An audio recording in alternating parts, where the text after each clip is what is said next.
Well, we finally made it to the last method for solving quadratic equations, and that is through something called the quadratic formula.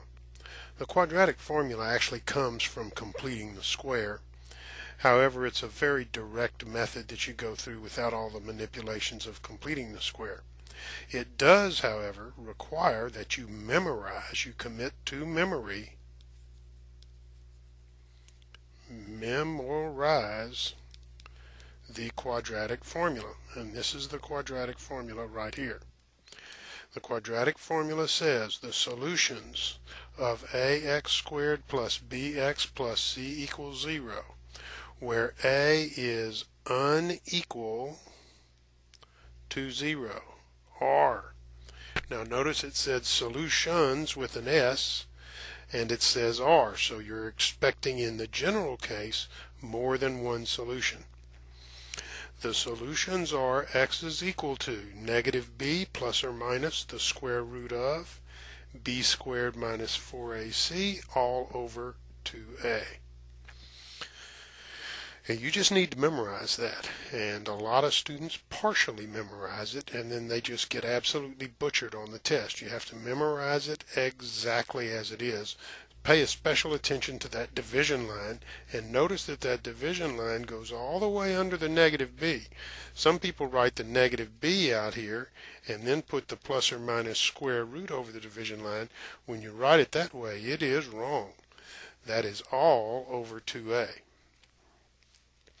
Now, to see how that works to solve problems, I want to do one that we can work by simple factoring, and then we'll work it right beside that with the quadratic formula so you can see the contrast. So I've got a problem here that says solve x squared equals x plus 6 by factoring. Well, if it's going to be by factoring, that means we need to use the zero product theorem. So we're going to need a 0 on one side and a product on the other. As I've mentioned before, I like my highest degree term to be positive, so I'm not going to move the x squared. To make my 0, I'm going to move the x and the 6 over to the left. And I get x squared minus x minus 6 equals 0. Well, there's the 0 of my zero product theorem. Now I need the product, and you get a product by factoring. Well, this is a very simple factoring because the lead coefficient is 1. And that's always good news where that happens. I need a negative 6 on the end with a negative 1 in the middle, so I'll say negative 3, positive 2. I FOIL it. First term is x squared, last term is negative 6. Inside product is 3x, outside product is 2x. That gives me negative x in the middle, so that is the correct factoring. So now I've got a 0 on the right, I've got a product on the left, and now I use the zero product theorem. The zero product theorem says if two numbers multiply to give you 0, then the first number is 0 or the second number is 0.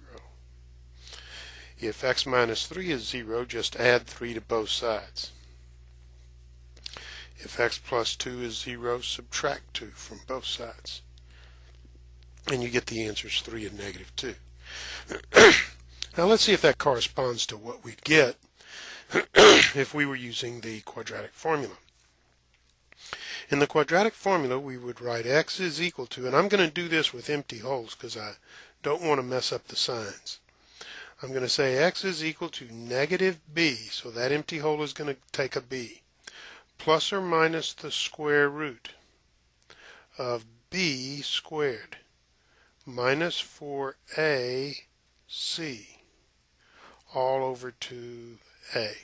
Now I go through all of this because usually when people mess this up, they mess it up on the first step, the substitution step. So I want to make sure I get these things right. I notice that when I got my equation to here, I had it in the correct form. ax squared plus bx plus c equals 0.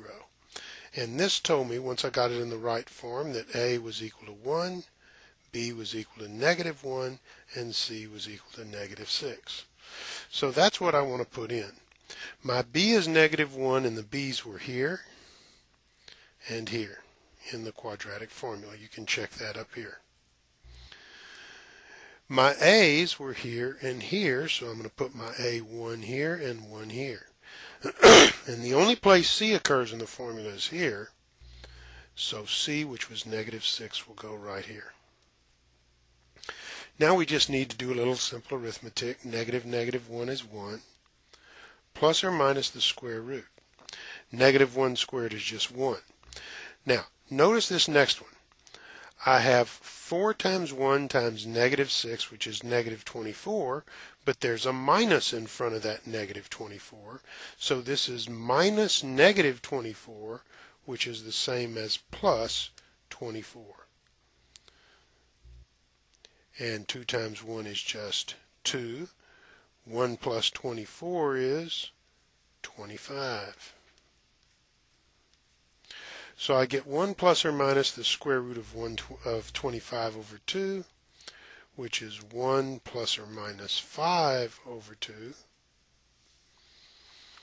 And now let me make it clear. There is no math operation called plus or minus. That's a shorthand notation. 1 plus or minus 5 over 2 means 1 plus 5 over 2 or 1 minus 5 over 2. That's what you mean by the plus or minus 5. We don't mean that there's an operation called plus or minus.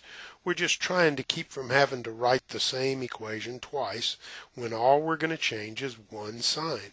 So we use that plus or minus symbol to say, well, you've got two formulas here, really.